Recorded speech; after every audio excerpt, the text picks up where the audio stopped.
bueno, tienen también otros libros, pueden acceder a otros libros, ¿verdad? Pero me pueden decir ahí, según el autor, con la interdicción.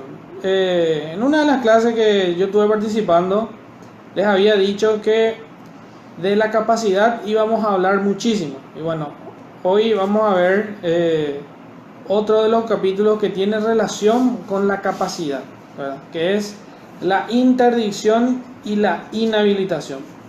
Cuando habíamos visto los artículos, si no me equivoco, 36,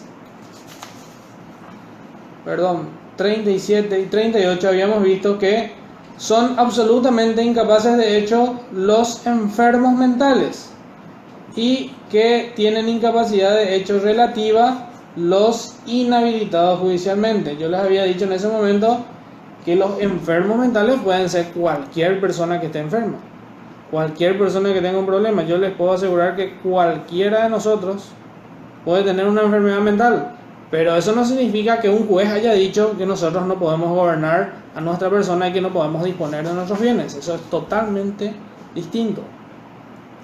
Entonces, hoy lo que vamos a ver es cuáles son estos institutos que se ocupan de esta cuestión. La interdicción y la inhabilitación son remedios legales para ¿qué? Para proteger a las personas que por alguna causa de enfermedad mental, deficiencia física u otra situación similar, ¿verdad?, no pueden desarrollar una vida jurídica plena. ¿Qué quiere decir esto? Que estas personas tienen un problema mental, puede ser físico o puede ser la vejez, ¿verdad?, que es el típico problema, que no les permite desarrollar a ellos una vida jurídica. Por lo tanto, la interdicción y la inhabilitación son dos institutos que lo que hacen es proteger a este tipo de personas. ¿Cuál es la diferencia entre ambas? Que la interdicción se da para casos más graves, personas que no pueden desde ningún punto de vista gobernar su persona o gobernar sus bienes y por lo tanto disponer de ellos. Sin embargo, los inhabilitados son personas que sí lo pueden hacer con cierta ayuda de una persona. En ambos casos, el interdicto e inhabilitado tienen una misma persona que les ayuda, o sea, es un mismo instituto nuevamente el que les presta ayuda para estos casos, como podremos ver, ¿verdad? Nuestro Código Civil se refiere a esto a partir del artículo 73, donde dice que serán declarados incapaces y quedarán sujetos a curatela. Entonces, el instituto del que hablamos es la curatela. Quedarán sujetos a curatela los mayores de edad y los menores emancipados. Ustedes dieron la clase pasada quiénes eran los menores emancipados. Entonces, son mayores de edad o menores emancipados que por causa de una enfermedad mental, dice, no tengan aptitud para cuidar de su persona o administrar sus bienes, así como los sordomudos que no sepan darse a entender por escrito u otros medios que se hallen en las mismas circunstancias. Entonces, se refiere a personas mayores de edad o menores emancipados que en ciertos aspectos están igualados jurídicamente a los mayores de edad. Ahora, ¿por qué? Ustedes me van a decir, ¿por qué estas personas deben ser mayores de edad? ¿Acaso un menor de edad no puede tener una enfermedad mental? Y claro que puede tener una enfermedad mental, pero la diferencia está, explica el doctor Moreno, que el menor de edad ya tiene una incapacidad. El menor de edad ya tiene una incapacidad que no le permite luego gobernar su persona y sus bienes. Ya está incapacitado por motivo de su edad. Entonces, a esa persona que ya tiene una incapacidad, ¿para qué le vamos a dar otra incapacidad? Por lo tanto, estas figuras de la interdicción y de la inhabilitación son exclusivas de los mayores de edad y de los menores emancipados que están igualados a los interdictos, que están igualados a los mayores de edad en gran parte de sus derechos. Bueno, la interdicción, dice Moreno, es una institución jurídica mediante la cual a través de una sentencia judicial, la interdicción se debe hacer por sentencia judicial, se priva a un sujeto del gobierno de su persona y de la administración de sus bienes, en razón de una, acá están las causas, enfermedad mental, que en el caso de la interdicción, la enfermedad mental debe ser grave. Y sordomudez, pero no cualquier sordomudez, es la sordomudez que dice el Código Civil, y el Código Civil dice que la sordomudez que se requiere para declarar interdicta a la persona es la que no puede darse a entender por escrito ni por ningún otro medio. Por ejemplo, el sordomudo que entiende el lenguaje de señas no puede ser declarado interdicto, porque él sabe darse a entender y sabe entender a los demás. ¿Entienden? Entonces se refiere a la enfermedad mental grave y a la sordomudez, que le impide por completo el desarrollo de una vida jurídica normal. Por lo tanto, la sentencia judicial le debe nombrar un curador que en adelante va a ser el que lo va a representar en su vida jurídica.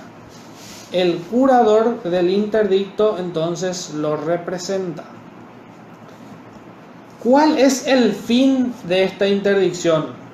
Les quiero contar, porque este suele ser uno de los temas de examen, que es: la interdicción tiene como fin exclusivo la protección del incapaz, y como dice el Código Civil, su obligación principal, o sea, la obligación principal del curador es cuidar que el interdicto recupere su salud y capacidad. Eso dice el artículo 80. Entonces, el instituto de la interdicción tiene como fin proteger al incapaz. El curador debe cuidarlo y debe procurar que se restablezca. No es en ningún caso simplemente administrar sus bienes y hacer de sus bienes lo que queremos. O sea, no es el fin de la curatela. Perdón, y sí, de la curatela, en este caso de los interdictos. Ahora, ¿quiénes pueden ser situaciones en las que quedan los interdictos? Como habíamos dicho, el artículo 37 dice que los interdictos son incapaces absolutos de hecho, no pueden hacer nada. ¿Entienden? No pueden hacer nada los interdictos. Todo lo que hacen lo tiene que hacer su curador. ¿Cuáles son los requisitos? ¿Verdad? El primer requisito es la enfermedad mental o sordomudez. ¿Verdad? El requisito de la enfermedad mental o sordomudez, ¿quién nos va a decir si alguien tiene una enfermedad mental o es sordomudo que no sabe darse a entender? Y por supuesto tiene que acompañarse a la demanda el escrito de un dictamen de un médico en estas especialidades, ¿verdad? De un médico en estas especialidades. Y si se requiere también, si es que se controvierte la cuestión, podría haber una junta médica que diga si es que la persona realmente es un enfermo mental o si simplemente, como suele suceder, los hijos lo quieren declarar incapaz para poder disponer de los bienes, ¿verdad? El otro requisito es, como les dije, la gravedad. ¿Qué quiere decir la gravedad? La gravedad quiere decir que la persona no puede realizar actos por sí mismo por la gravedad que ello importa, no solo para su persona, sino también para sus bienes. Es decir, la persona tiene una enfermedad mental tan grave que no sabe de repente discernir si lo que hace está bien o está mal. ¿Me entienden? Entonces de ahí se ve la gravedad. Tiene que haber una gravedad. Si la enfermedad mental no es grave, la interdicción no procede, aunque sí podría proceder la inhabilitación. Bueno, luego tenemos la habitualidad. Para que proceda la declaración, dice el autor, la enfermedad debe ser permanente, es decir, no debe ser pasajera. Si la enfermedad es pasajera, la persona no deja de ser capaz por una enfermedad pasajera. ¿Entiendes? Por ejemplo, las personas que sufren estrés, bueno, el estrés se podría controlar y la persona sería totalmente normal para realizar los actos de la vida civil, ¿verdad? Luego tenemos la procedencia. No procede la interdicción por la doble incapacidad, que es lo que ya les dije, de que si una persona es menor de edad y también se le quiere declarar interdicto, no se puede. El que ya tiene una incapacidad no se le puede sumar otra incapacidad porque ya tiene una. Y una vez que se realizó una de estas demandas por interdicción y se rechazó, porque el juez tiene la facultad de rechazar cuando se da cuenta de que los hechos no corresponden, entonces en esos casos no se puede volver a hacer una nueva demanda, salvo que se aleguen hechos nuevos a los que ya se habían dicho en la primera demanda. El juez puede rechazar esto en cualquier momento, incluso in limine puede rechazar esto. Cabe destacar, ¿verdad?, que si bien estas dos instituciones, tanto la interdicción como la inhabilitación, usualmente en el lenguaje técnico de los abogados, ¿verdad?, además se llama juicio de insania o insanía, ¿no? Ya escuché de todo que digan. Algunos dicen insanía, ¿no? Otros dicen no tiene tilde, es insania, no sé. Los juicios de insania son los que, o de insanía, son aquellos por los cuales se reclaman o la interdicción o la inhabilitación. Aunque la inhabilitación también se suele reclamar por el nombramiento de curador, ¿verdad?, para una persona mayor de edad, ¿verdad? Cuando requiere un curador, ahí se dice que el curador se requiere para ciertos actos. Bueno, hoy en día con el expediente electrónico no sé cómo sería, no me tocó todavía hacer uno de estos juicios con el expediente electrónico, porque anteriormente nosotros caratulábamos como queríamos el expediente, ¿verdad? Y hay tantas carátulas que inventan tantas cosas, ¿verdad? Hoy en día el expediente electrónico ya te da las opciones, vos tenés que elegir una de esas opciones. Por ejemplo, hace poco tuve tengo todavía no terminó, un juicio nosotros le llamábamos antes adición de apellido, ¿verdad? Y hoy en día yo fui y presenté eso ante el juzgado y se llama adición, modificación, supresión y otras modificaciones del nombre. Ese es el nombre que le dan en el expediente electrónico. O sea, vos no podés pedir simplemente adición de apellido. Vos tenés que pedir adición, modificación, supresión y otras modificaciones del nombre. ¿Entienden? El expediente electrónico ya limita eso para que los abogados no tengan no sé, todas esas ideas que tenían y que plasmaban antes en los escritos de demanda, ¿verdad?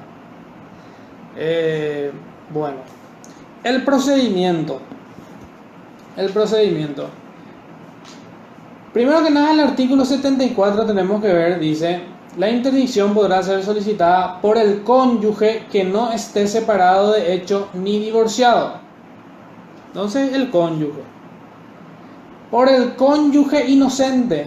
Ambas es la cónyuge inocente. ¿Quién es el cónyuge inocente? El que nunca tiene la culpa de nada. Bueno, realmente el cónyuge inocente es el que no fue culpable de la separación. Acuérdense que cuando se promulgó el Código Civil, el divorcio vincular no existía. Existía otro tipo de divorcio, que vamos a ver seguramente al final, que se llama separación judicial de cuerpos, la cual no es propiamente un divorcio. La separación judicial de cuerpos no es un divorcio como el que nosotros nos imaginamos cuando escuchamos la palabra. Es una separación judicial de cuerpos, o sea, se autoriza a que vivan separados, pero el matrimonio sigue vigente, ¿verdad? Ese era el único divorcio que existía al momento del Código Civil. Por lo tanto, acá se habla del cónyuge inocente, porque el cónyuge inocente es el que no es culpable de la causal de separación. Pero si ya nos separamos, pues ya no somos más cónyuges, ¿verdad? ¿O qué dicen ustedes? Bueno, en esta separación judicial de cuerpos, sí, seguíamos siendo cónyuges por más de que ya nos separáramos. Y en ese caso, si el que tuvo la culpa de la separación, porque cometió la causal, tiene una enfermedad mental grave, su cónyuge, pero que ya no vive más con él, puede solicitar la declaración de su interdicción. También dice por parientes hasta el cuarto grado de consanguinidad o segundo de afinidad, que es una cuestión que vamos a ver también con el desarrollo de las clases. Y por el defensor de incapaces. Esos son los que pueden solicitar. Suele ser tema de examen. El denunciante, dice, el denunciante sería el actor o el demandante, ¿verdad? El que va a solicitar. Al solicitar la interdicción debe fundar la incapacidad alegada con el informe de un médico especialista. Es decir, al escrito de demanda se debe agregar el informe firmado por un médico especialista y en su defecto por otros elementos de convicción. Y acá es donde aparece el juez. En el artículo 76 dice que el juez, antes de proveer, hará comparecer al denunciado y lo examinará personalmente, asistido por un facultativo especialista. Obviamente, el juez no es ningún médico. No sé si ustedes conocen algún juez que es médico a la vez, ¿verdad? Pero normalmente el juez no es ningún médico y no conoce nada de medicina, ¿verdad? Tampoco de psicología, psiquiatría, ni nada por el estilo. Por eso dice que puede estar asistido por un facultativo especialista, pero de todas maneras, en el caso de que no lo esté, tampoco se requieren actos muy sofisticados para que el juez pueda darse cuenta si la persona está totalmente loca o no está totalmente loca, mal y rápido hablando, ¿verdad? Simplemente se le puede preguntar por su nombre, qué día es, qué año es, ¿verdad? Qué fecha es, ¿verdad? Si está casado, si no, cómo se llama su esposa, cómo se llaman sus hijos, cómo se llaman sus nietos. Y con ese tipo de preguntas básicas, un juez ya sabe si una persona está totalmente loca o no está totalmente loca. Esto es simplemente para no proseguir el juicio con una demanda que no tiene pies ni cabeza y que debe rechazarse in limine, ¿entienden? Obviamente, si se pasa esta etapa, luego se presenta el periodo probatorio donde las partes van a decir, el que quiere que se declare interdicto nos va a traer una junta médica para que la analice, ¿verdad? No es que con esas solas preguntitas el juez ya va a decir, te está totalmente loco, ya sale la sentencia, sino que va a proseguir el juicio y la sentencia va a ser el resultado de todo lo que pasó durante el proceso, ¿entienden? Eso es solamente para ver si la demanda tiene algún tipo de fundamento o si está totalmente desprovista de fundamento, ¿entienden? Solamente para eso. Ahora, atiendan bien, dice, si el presunto incapaz no pudiere o no quisiere concurrir, el juez se trasladará para el efecto a su residencia o alojamiento. O sea, si el incapaz no puede o no quiere ir, el juez tiene la obligación de salir de su despacho y trasladarse hasta la vivienda del incapaz. El defensor de incapaces, dice, debe estar presente en estos actos. Y si la denuncia, lo que les dije, a juicio del juez, apareciere notoriamente infundada e inverosímil, podrá desestimarla sin más trámites previa audiencia del defensor de incapaces. O sea, si el juez ahí mismo se da de que la demanda no tiene pies ni cabeza, bueno, se puede Se puede rechazar la demanda en ese mismo momento. ¿Entienden? Estamos bien hasta acá. Quiero leerles en los comentarios a ver si me están entendiendo. Si podemos seguir.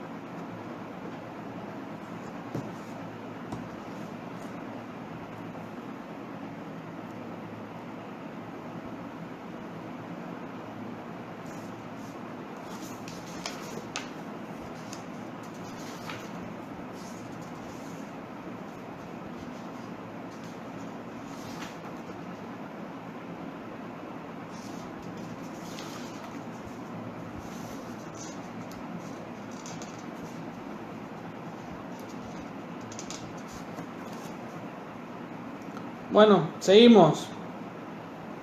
Las partes del juicio. Son partes del juicio. El denunciante. ¿Quién sería el denunciante? El denunciante es cualquiera de las personas que puede hacer la denuncia. Cualquiera de las personas que puede hacer la denuncia que vimos en el artículo 74. Cualquiera de esas puede ser el denunciante y es parte. El denunciado, que es a quien queremos declarar lo interdicto. El Ministerio de la Defensa Pública, ¿verdad? O sea, en este caso sería el defensor de incapaces, ¿verdad? El representante del Ministerio de la Defensa Pública, defensor de incapaces, es el que tiene que intervenir en este juicio en específico. Que actúa en este caso como auxiliar de la justicia, no como abogado de ninguna de las partes. Y el curador provisorio, si es que ya es nombrado por el juez. Una vez que se inicia el juicio, desde la primera providencia el juez puede nombrar ya un curador provisorio, que es el que va a ser curador durante el juicio, ¿verdad? Porque el juicio, como ustedes saben, puede tardar meses, años, y mientras tanto ya se están comprometiendo los derechos. Entonces se puede nombrar un curador provisorio. Eso dice el artículo 77, donde dice: admitida la denuncia, el juez nombrará un curador provisional al denunciado, salvo que no lo considere necesario, atento a las circunstancias, y se sustanciará el juicio en el que serán parte el denunciado, el denunciante, el defensor de incapaces y el curador en su caso. El 78 dice que no se podrá declarar la interdicción sin el examen del denunciado por uno o más especialistas ordenados judicialmente, que es lo que se denomina la prueba pericial. La prueba pericial es uno de los medios de prueba contemplados por el Código Procesal Civil para que el juez, con ayuda de estos auxiliares de la justicia, expertos en determinada materia, dictaminen a favor o en contra de la admisión de la demanda. Y ahí es donde surge una pregunta. ¿Debe el juez, mal y rápido, hacer lo que le digan los especialistas? Es decir, ¿puede el juez declarar interdicto a una persona por más de que el dictamen de los peritos médicos haya dicho que la persona no tiene una enfermedad mental grave? Y la respuesta es que sí. El juez puede declarar interdicto cuando él, en su convencimiento, entienda que la persona no puede gobernarse a sí mismo, ni a su persona, ni tampoco no puede hacerse cargo de sus bienes. El juez puede hacer esto. El juez lo que no puede es trasladar su facultad de resolver los conflictos de intereses en manos de los auxiliares de la justicia. Los auxiliares de la justicia, como su nombre lo dice, están para auxiliar al juez en su labor de juzgar, de resolver los conflictos de intereses de las partes. El juez, si hace lo que le dicen los especialistas médicos, el juez estaría trasladando su obligación a los especialistas médicos, y el juez es el único que tiene jurisdicción y competencia para resolver esa cuestión, no así los especialistas. Por eso es que el juez en todos los casos puede separarse de los dictámenes con tal de que con las otras pruebas él llegue al convencimiento de que lo que hace está bien, aunque pueda equivocarse. Y para los casos en los que el juez se equivoca está el recurso de apelación, el recurso de nulidad y todo lo que ustedes van a dar en derecho procesal civil. Si a una de las partes no le gusta la sentencia, tiene para apelar 5 días, ¿verdad? Y eso va a la Cámara o al Tribunal de Apelación, que es el que va a resolver en segunda instancia la cuestión, pudiendo revocar la sentencia o pudiendo confirmar. Bueno, entonces tenemos un curador provisional. También se puede designar un curador de bienes. Un curador de bienes, cuando a criterio del juez fuera necesaria la adopción de medidas cautelares urgentes, porque la enfermedad apareciera notoria o indudable, dispondrá que previo a la acción de inventario de los bienes deberá hacerse, ya sea por el actuario o por un oficial de justicia comisionado, se entreguen los mismos a un curador para que los administre. Esto sería en el caso de, bueno, la persona a la que queremos declarar interdicto sea gerente, presidente de una empresa que no deja de funcionar, y mientras que la persona está en esta situación difícil, ¿verdad?, que posiblemente ya le vaya por el resto de sus vidas, entonces ¿quién se hace cargo de la empresa? ¿Será que el que se hace cargo no va a realizar actos que puedan perjudicar a la empresa? Ese tipo de cosas, entonces, que hacen que se requiera pero eso obviamente tiene que ser a pedido de los abogados, ¿verdad? Los abogados son los que tienen que solicitar esto y detallar esto para que el juez nombre un curador como medida cautelar de urgencia. El examen del denunciado por los especialistas, ya les dije que el juez puede apartarse del dictamen médico. La apreciación de las pruebas se hace como en todos los juicios. En nuestro sistema rige el sistema de la sana crítica. ¿Qué es el sistema de la sana crítica? Un sistema según el cual el juez no está atado a las pruebas y en el que puede ponderar toda la producción probatoria de las partes y en el que también puede ponderar su capacidad y su experiencia como juez para decir qué es lo correcto y qué es lo que no está correcto. Pero eso también van a dar seguramente allá por cuarto, quinto año con procesal civil. Creo que van a ver ya algo de esto en obligaciones, algo así.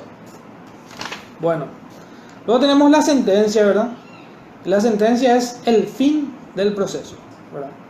La sentencia es el fin del proceso. Es un acto jurisdiccional por el que el juez debe pronunciarse, en primer término, sobre la existencia o no de la enfermedad mental, ¿verdad? Si es que existe la enfermedad mental, va a declarar la interdicción. Si no existe, va a rechazar la demanda, o sea, no hacer lugar a la demanda. Puede entonces hacer lugar a la demanda y declarar la interdicción del denunciado, y por lo tanto designar al curador definitivo. Desde la sentencia el curador ya va a ser definitivo, ¿verdad? O también puede no hacer lugar, como dijimos. Si decide hacer lugar al juicio y declarar interdicto al denunciado, debe solicitar que la sentencia sea inscripta. ¿Y dónde se va a inscribir esa sentencia? Se tiene que escribir en los registros públicos, en la sección de interdicciones. ¿Para qué se requiere esta inscripción en los registros públicos? Para que cuando esa persona que fue declarada interdicta quiera ir a vender un inmueble, ahí le salta al escribano: ah, no, esta persona es interdicta, esta persona no puede vender. Tiene que venir su curador a vender, porque él no puede vender por sí mismo, porque él fue declarado interdicto por sentencia judicial. ¿Entienden? Entonces, para esos casos se requiere la inscripción de la sentencia. El curador definitivo, ¿cuál es su función? Dijimos, la función del curador, según el artículo 80, es cuidar que el interdicto recupere su salud y capacidad, y a tal fin aplicará preferentemente las rentas de sus bienes. Si se tratare de un sordo mudo, procurará su reeducación. Eso es la obligación del curador definitivo. Luego tenemos la internación del interdicto, que también puede ser solicitada al juez. El juez debe autorizar esta internación, entendiendo la internación a lugares en los que esta persona pueda quedar ya definitivamente, ¿verdad? Como asilos o institutos análogos. La cosa juzgada. ¿Qué quiere decir la cosa juzgada? La cosa juzgada es un estado de la sentencia. Es un estado de la sentencia que no permite que la misma sea modificada. Ya en cuarto año van a dar de que existen dos clases de cosa juzgada: la cosa juzgada material y la cosa juzgada formal. Es una cuestión procesal que le dejamos a los expertos en la materia. Pero ¿a qué se refiere con la cosa juzgada en materia de interdicción? El artículo 82 dice que desestimada una denuncia, es decir, si no se hizo lugar, si se desestimó al inicio mismo del juicio, no se puede emitir otra denuncia contra la misma persona, aunque el denunciante sea distinto, dice, si no se legaren hechos sobrevinientes a la declaración judicial. Es decir, no se puede hacer una nueva denuncia por más de que el denunciante sea distinto contra la misma persona sobre los mismos hechos, porque ahí rige la cosa juzgada. Es decir, lo que un juez ya dijo que es así y no se apeló, ya no se puede modificar. Sin embargo, el artículo 83 dice que la interdicción será dejada sin efecto previo dictamen médico a instancia de cualquiera de las personas que puedan solicitarla del curador o del mismo interdicto cuando desaparecieran las causas que la motivaron. Es decir, la interdicción puede terminar si es que la persona recupera su salud o es reeducada en el caso de los sordomudos. Y el artículo 84 dice: la sentencia de interdicción o la de su cesación no hace cosa juzgada en el juicio penal para determinar la imputabilidad del procesado. Tiene que ver con una cuestión penal, un juicio que tenga que ver también con esto. Y el artículo 85 dice que tampoco hace cosa juzgada en el juicio civil la sentencia dictada en el fuero criminal que declare inimputable a un procesado a causa de enfermedad mental o que por juzgarlo exento de ella admita su imputabilidad penal. Esa es una cuestión penal. Como ustedes saben, en el derecho penal que están teniendo ahora, creo, o ya tuvieron, no sé, existen los presupuestos de la punibilidad, ¿verdad? Que son, ¿cuáles son? Presupuestos de la punibilidad: antijuricidad, imputabilidad, tipicidad, antijuricidad, imputabilidad y no me acuerdo. 4. Bueno, se nota que no soy penalista, ¿verdad? Bueno, son los presupuestos para que un hecho sea punible. Si le falta alguno de esos requisitos, el hecho deja de ser punible. Bueno, eso no tiene nada que ver en nuestro juicio civil. Si la persona es o no inimputable, bueno, eso es cuestión de que sea o no condenada en el juicio penal. En el juicio civil, si se cumplen los requisitos que acá se exigen, va a ser declarado interdicto. No hay problema con eso. La cesación de la interdicción dijimos que se puede recuperar. Y acá es un tema importante, es la validez de los actos realizados por los enfermos mentales y sordomudos que no saben darse a entender. Los actos celebrados con anterioridad a la sentencia, ¿qué sucede? Lo- Como que no hay sentencias de interdicción, el régimen de las pruebas debe ser muy riguroso.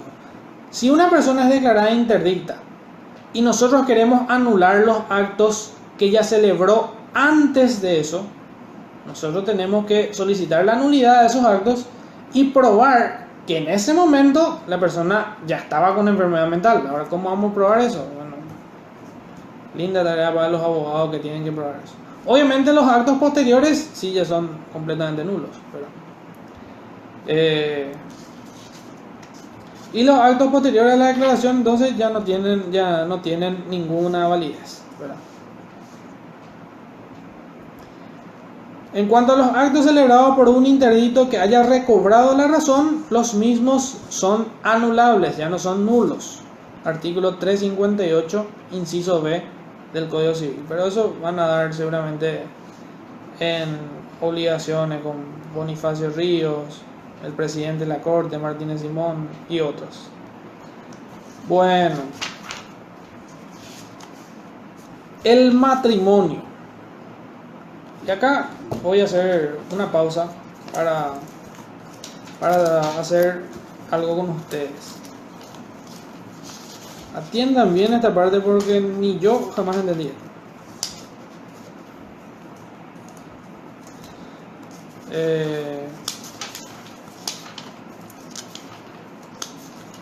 Atiendan bien. Esto vamos a dar en una de sus bolillas, pero quiero analizar ahora con ustedes, ¿verdad? Cuando hablamos de la nulidad del matrimonio, entendemos de que existen matrimonios nulos y matrimonios anulables. Uno es algo nulo y otra cosa es anulable. Bueno, el matrimonio nulo es el que no tiene ningún valor, ¿verdad? La nulidad es absoluta. Y el matrimonio es anulable, el matrimonio anulable es el que puede ser confirmado. Bueno, este matrimonio anulable podría ser confirmado. Bueno, la cuestión está acá. Si el interdicto es un incapaz absoluto, de hecho, podría contraer matrimonio. ¿Qué piensan ustedes? Un incapaz absoluto de hecho, dice. Tiene un curador que hace todo lo que él debería hacer. ¿Será que puede contraer matrimonio? Y atiendan bien. El artículo 143 del Código Civil dice: no puede contraer matrimonio el interdicto por enfermedad mental. Atiendan bien.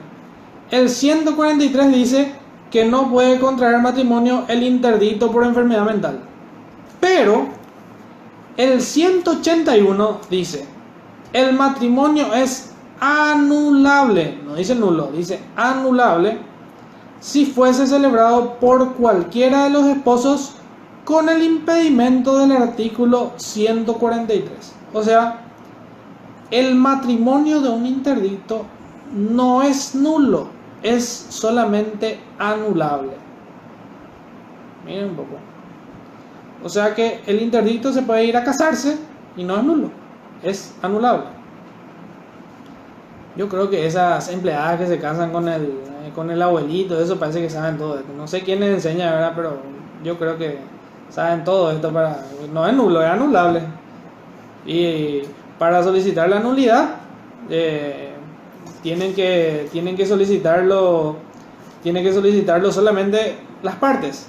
Dice eso el artículo 183. En los casos de matrimonios anulables, solo podrá procederse a instancia de parte. Ahí no intervienen los familiares y tampoco interviene el Ministerio Público. Intervienen solamente las partes. O sea, ¿quiénes son las partes de un matrimonio? Los que se casaron. No sé quién les enseña esto a esta gente, pero estoy seguro de que saben. Bueno, con eso terminamos lo que es la interdicción. Y luego tenemos, por último tenemos la inhabilitación, que es otro de los institutos, dice acá el doctor Moreno, destinada a la protección de aquellas personas que no reúnen los recaudos para ser declaradas interdictas. Es decir, la interdicción está en un nivel y la inhabilitación está en un nivel inferior. ¿Y quiénes son estas personas? El artículo 89 dice: se declarará judicialmente la inhabilitación de quienes por debilidad de sus facultades mentales, ceguera, debilidad senil, abuso habitual de sus bebidas alcohólicas o de estupefacientes u otros impedimentos psicofísicos no sean aptos para cuidar de su persona o atender sus intereses. Si en este juicio llegaran a aprobarse los hechos previstos en el artículo 73, se declarará la interdicción del denunciado. Y el 73 decía qué es lo que se requería para ser interdicto. Entonces, la inhabilitación es una cuestión menos grave, pero si se demanda por inhabilitación y nos damos cuenta de que realmente procede la interdicción, bueno, se declara interdicto y no inhabilitado, ¿verdad? Entonces estamos en una situación menor. Ahora, ¿quiénes son los sujetos de la inhabilitación? Los débiles mentales. ¿Quiénes son los débiles mentales? Los que tienen alguna enfermedad mental, pero esta no tiene el requisito de la gravedad. Pueden ser los ciegos, ¿verdad? Congénitos o adquiridos, ¿verdad? Podrían ser. Pueden ser la debilidad senil, serían las personas de muy avanzada edad, y las personas que habitualmente abusen con las bebidas alcohólicas o los estupefacientes, ¿verdad? Y también pueden ser otros impedimentos psicofísicos. Pero se dan cuenta que todas estas cuestiones parecieran normales. Parecieran normales. Serían cuestiones que todos conocemos, de parientes, amigos, de nosotros mismos, ¿verdad? Pero acá dice: cuando todo esto no los hagan aptos para cuidar de su persona o atender sus intereses. O sea, cuando estos actos realmente imposibiliten que esta persona cuide su persona y sus intereses. En esos casos procedería la inhabilitación y el nombramiento de un curador. ¿Y cuál es la situación jurídica de los inhabilitados? Como dijimos, el inhabilitado no es un incapaz absoluto, es un incapaz relativo de hechos. Dice que no pueden disponer sus bienes ni gravarlos, estar en juicio, celebrar transacciones, recibir pagos, recibir o dar dinero en préstamo, ni realizar acto alguno que no sea de simple administración. Entonces, lo que no pueden realizar son actos de disposición, pero sí pueden realizar actos de administración. Eso sí pueden realizar los inhabilitados, aunque siempre con la ayuda de su curador.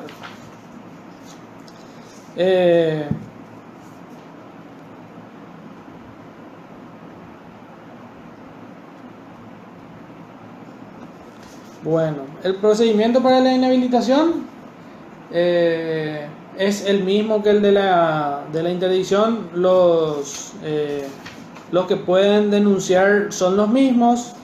La cosa juzgada también es la misma.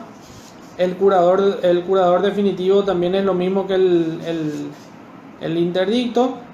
Pero ¿cuál es la diferencia entre la interdicción y la inhabilitación en cuanto al curador? Que la interdicción es la proposición, dice Moreno. El curador del interdicto actúa por el interdicto. Y el curador del inhabilitado actúa con el inhabilitado. O sea, el curador del interdicto actúa por él, lo representa. O sea, realiza los actos en nombre de su representado. Sin embargo, el curador del inhabilitado actúa con él, es decir, le asiste, no le representa, le asiste. Son dos cosas totalmente distintas.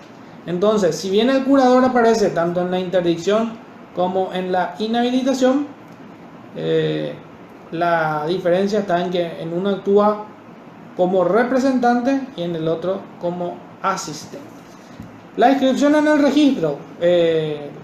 La inhabilitación también debe inscribirse en el registro para que todos los actos que realice el inhabilitado los realice con su curador.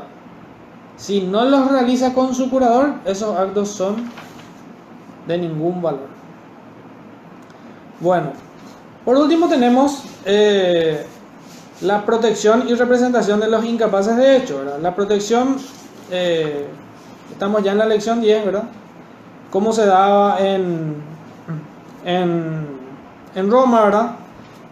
En el pasado se utilizaba la patria potestad, la tutela, la curatela, ¿verdad? Y otros institutos como por ejemplo la in integrum restitutio, ¿verdad?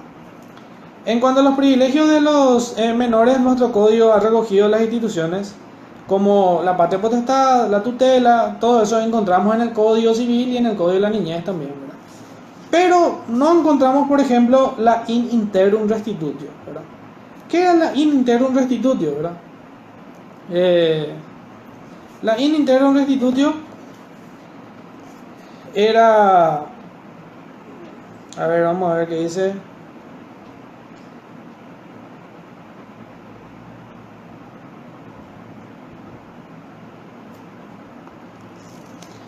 Era una institución que se utilizaba también para la protección de los menores en Roma, pero que se extinguía cuando ya se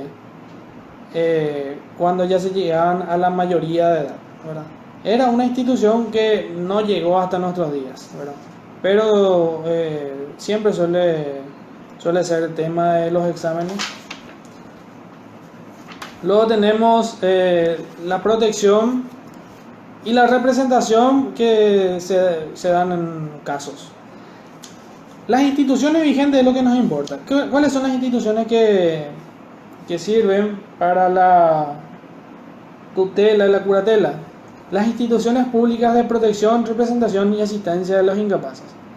En primer término tenemos los juzgados, el Ministerio Público y las defensorías, tanto civil como de la niñez y la adolescencia, ¿verdad? Es que esta parte del derecho civil, la parte del derecho de familia, junto con el derecho de la niñez y la adolescencia, es lo que en conjunto se llama el derecho de la familia, ¿verdad? Dentro del derecho de la familia aparece esta parte del derecho de familia en sí, lo que nosotros llamamos el derecho de familia, pero también el derecho de la niñez, que conjuntamente se utilizan, por ejemplo, en los posgrados. Cuando uno estudia un posgrado en derecho de familia, uno se va y encuentra cuestiones de civil y cuestiones de derecho de la niñez. Eso es lo que la doctrina ha dado en llamar el derecho de familia, ampliamente dicho. Luego tenemos, dentro de ese sistema tenemos el Sistema Nacional de la Niñez y la Adolescencia, que tiene una Secretaría Nacional de la Niñez y la Adolescencia. Creo que hoy en día ya es un ministerio. Bueno, secretaría y ministerio son dos términos análogos, ¿verdad? El secretario y el ministro no son de la misma institución, pero son la misma cosa. O sea, un secretario gana lo mismo que un ministro. Por ejemplo, un ministro del Poder Ejecutivo gana lo mismo que un secretario de uno de estos entes que no son denominados ministerios, pero que dentro del ámbito cumplen la misma función. O sea, los secretarios, por ejemplo, el secretario de la niñez y la adolescencia gana lo mismo que un ministro de otra institución del Poder Ejecutivo. Creo que esta secretaría hoy en día ya es un ministerio. MINA, creo que le dicen, Ministerio de la Niñez y la Adolescencia, algo así. Bueno, la Secretaría Nacional. Luego tenemos el Consejo Nacional de la Niñez y la Adolescencia, que tiene como funciones principales formular políticas para la promoción, atención y protección de los derechos del niño y adolescente. Luego tenemos los consejos departamentales de la niñez y la adolescencia, que tiene a su cargo aprobar los planes y programas para el departamento y apoyar la ejecución de los mismos. Luego tenemos el Consejo Municipal de la Niñez y la Adolescencia, y atiendan bien que este se parece mucho al siguiente, que son las Consejerías Municipales por los Derechos del Niño, Niña y Adolescente, y estos últimos se denominan CODENI, lo que nosotros todos conocemos. El Consejo Municipal de la Niñez y la Adolescencia no es la CODENI. ¿Qué hace el Consejo Municipal? Debe orientar sus gestiones para el desarrollo de programas de atención directa y promoción integral de los derechos del niño.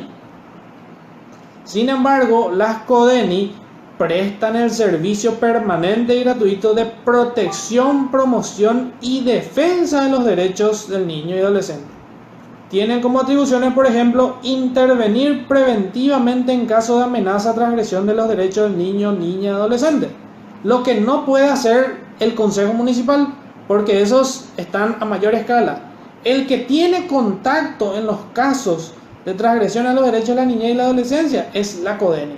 Y muchas veces, cuando vamos a la CODENI a denunciar un hecho, la CODENI toma cartas en el asunto y hay veces que la CODENI nos dice, no, este caso ya excede de nosotros. Entonces nos redirigen y nos dicen, bueno, te podés ir al juzgado de la niñez y la adolescencia o te podés ir al Ministerio Público especializado en la niñez y la adolescencia, etc. Entonces la CODENI sería el órgano al cual cualquier persona sin necesidad de ningún abogado puede ir en caso de transgresión de los derechos del niño. El Ministerio Público de la Niñez y la Adolescencia son unidades especializadas en estos derechos. Hoy en día se utilizan mucho para los casos de bullying en los colegios, cosas así. El Ministerio Público en lo civil y comercial es el que dictamina los juicios en los que está interesado el orden público, como las sucesiones, los divorcios, etc. Y luego tenemos los juzgados civiles y comerciales y de la niñez. Nosotros tenemos los jueces civiles, que son también jueces comerciales. Con la unificación de las obligaciones civiles y comerciales de nuestro Código Civil, porque anteriormente nosotros tenemos un Código Civil y un Código de Comercio. Cuando esto se unificó, entonces se unificaron también los fueros. Por eso es que tenemos un juez civil y comercial. Sin embargo, aparte de eso tenemos los jueces de la niñez y la adolescencia. Y lo que debo decirles antes de terminar es que el doctor Moreno siempre dice que nosotros necesitamos juzgados de familia. ¿Cuáles son los juzgados de familia? Los juzgados de familia son juzgados en donde solamente se atienden estas cuestiones que atañen al derecho de familia, como para que el juez pueda entender la cuestión que está tratando, y que no es lo mismo que ver una cuestión de tierras, no es lo mismo que ver una deuda, no es lo mismo que ver qué bienes le dejamos a los hijos o no, ¿entendés? Son cuestiones que deben ser tomadas por un juez que tiene muchas competencias. En nuestro país, por ejemplo, le doy un típico caso. Una pareja se divorcia, tienen 2 hijos, los 2 menores de edad. El primer juicio que tenemos que hacer es el divorcio, y con el divorcio viene también la disolución de la comunidad conyugal. Son 2 juicios en los que atiende el juez civil. Pero para ver quién se va a quedar con los hijos tenemos que hacer otros 2 juicios más, que son el régimen de convivencia y el régimen de relacionamiento, es decir, con quién va a vivir y quién es el que tiene el derecho de visitas. Ahí ya tenemos 4 juicios. Y si por si acaso necesitamos que el padre que no vive con el niño, o el padre o la madre que no vive con el niño, también debe asistirle económicamente, necesitamos un tercer juicio, que es la prestación de alimentos. Es decir, para un típico caso, muchas veces necesitamos 5 juicios. 5 juicios que son resueltos por 2 jueces. Estos se resuelven con el juez civil y estos se resuelven con el juez de la niñez y la adolescencia. Si existiera un fuero de familia, el mismo juez podría resolver todo esto sin tener que pedir las compulsas del otro, sin tener que hacerse tantas audiencias testificales. Sería mucho más fácil que se cree un juzgado del comercio, como ya hay en la Argentina. Recuerdo que hace unos años vino una de las que hizo el nuevo Código Civil y Comercial argentino. El nuevo Código Civil y Comercial argentino está en vigencia desde el año 2015 y una de las 100 personas que trabajaron en la comisión redactora de este nuevo código vino hace unos años a contarnos sobre los lineamientos del nuevo Código Civil y Comercial, que es un código totalmente innovador, más que nada en nuestra materia, derecho a familia. Se habla de, por ejemplo, la reproducción asistida, la fertilización asistida, la fecundación in vitro, todas esas cuestiones que para nosotros son libros, para ellos están en la misma ley, están en el mismo código, regula estas cuestiones, ¿verdad? Bueno, vino esta señora y en aquella oportunidad el doctor Moreno le recibió como presidente de la institución, ¿verdad? Y le dijo que ella había cumplido uno de los grandes anhelos, ¿verdad?, que nosotros tenemos, que es el del juzgado de familia, porque en Argentina existen juzgados de familia, también existen juzgados de familia que yo sepa en Colombia. O sea, no es una idea descabellada, sino que es algo que en algún momento se tendrá que hacer cuando se hable de una reforma, ¿verdad? Pero también hay que reconocer que estamos un poco lejos de eso. Bueno, luego tenemos la representación de las personas por nacer. ¿Quiénes son representantes de las personas por nacer? Primeramente sus padres. Ahora, ¿qué pasa si el padre de una persona por nacer es interdicto? ¿Quién es su representante? Va a ser el curador de su padre, porque en ese caso la curatela se extiende. Si el curador es curador del padre y el padre a su vez tiene un hijo, este mismo curador es representante del padre y también del hijo. Se extiende la curatela. La representación en este caso de las personas por nacer termina con el nacimiento o si transcurre el máximo del embarazo y no nace la criatura. Bueno, entonces los representantes de los menores son sus padres y los tutores. Los menores de edad que ya han nacido pueden tener como representantes a sus padres y a los tutores que se les nombre en caso de que no estén sujetos a la patria potestad.